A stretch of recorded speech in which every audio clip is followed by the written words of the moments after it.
Hi Year 11, welcome to this very short guide on how to revise for AQA Language Paper 1, Section A. First things first, grab a few books that are fictional from your bookshelf or a library. Mix up the genres because anything could come up. Choose a short section of each book to read. Try to keep this to no more than 2 pages. And then remind yourself of the 4 questions that are always going to come up. Question 1 will ask you to list 4 things. Question 2 is going to ask you how a writer uses language to create setting, character, something that they describe. For question 3, you need to have a look at the whole text and you're going to have to explain how the writer structures it to bring it to life for the reader. Always think about beginning, middle, end. Question 4 is last in this section. It's worth a lot of marks. You're going to be given a statement and you need to evaluate how far you agree with that statement. Make sure you know how much each question is worth. You must use your time wisely. Alright, so how can you revise with a bunch of random books? Let's use Harry Potter as an example. Mr. and Mrs. Dursley of number 4 Privet Drive were proud to say that they were perfectly normal, thank you very much. They were the last people you would expect to be involved in anything strange or mysterious because they just didn't hold with such nonsense. Mr. Dursley was the director of a firm called Grunnings, which made drills. He was a big, beefy man with hardly any neck, although he did have a very large moustache. Mrs. Dursley was thin and blonde and had nearly twice the usual amount of neck, which came in very useful as she spent so much of her time craning over garden fences, spying on the neighbours. The Dursleys had a small son called Dudley, and in their opinion there was no finer boy anywhere.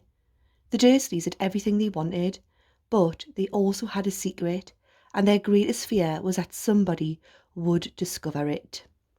So, for this example, question 1 could ask you to list 4 things about the Dursleys. Moving on to the second page of this book, we are given a description of Mr. Dursley's day.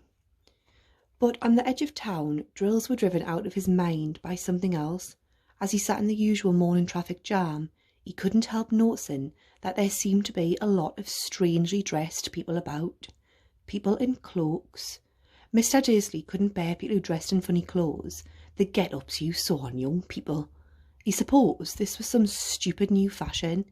He drummed his fingers on the steering wheel and his eyes fell on a huddle of these weirdos standing quite close by. They were whispering excitedly together. Mr. Dursley was enraged to see that a couple of them weren't young at all. Why, that man had to be older than he was, and wearing an emerald green cloak. The nerve of him. But then, it struck Mr. Dursley that this was probably some silly stunt. These people were obviously collecting for something. Yes, that would be it. The traffic moved on, and a few minutes later, Mr. Dursley arrived in the Grunnings car park, his mind back on drills. Question 2 could ask you how the writer uses language to describe the people that Mr. Dursley sees.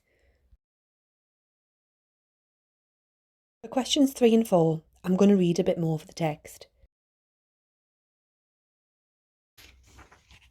Mr. Dursley always sat with his back to the window in his office on the 9th floor. If he hadn't, he might have found it harder to concentrate on drills that morning.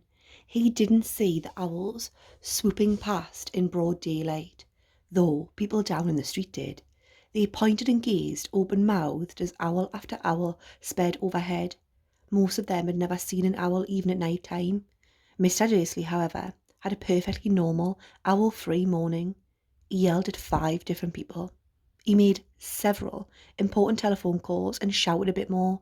He was in a very good mood until lunchtime, when he thought he'd stretch his legs and walk across the road to buy himself a bun from the baker's opposite. So question 3 always asks you to look at structure, and 4 gives you a statement. A student said, Mr. Dursley is an ignorant man who only cares about work. I dislike his selfish character. How far do you agree? And that's that. Read lots and revise well.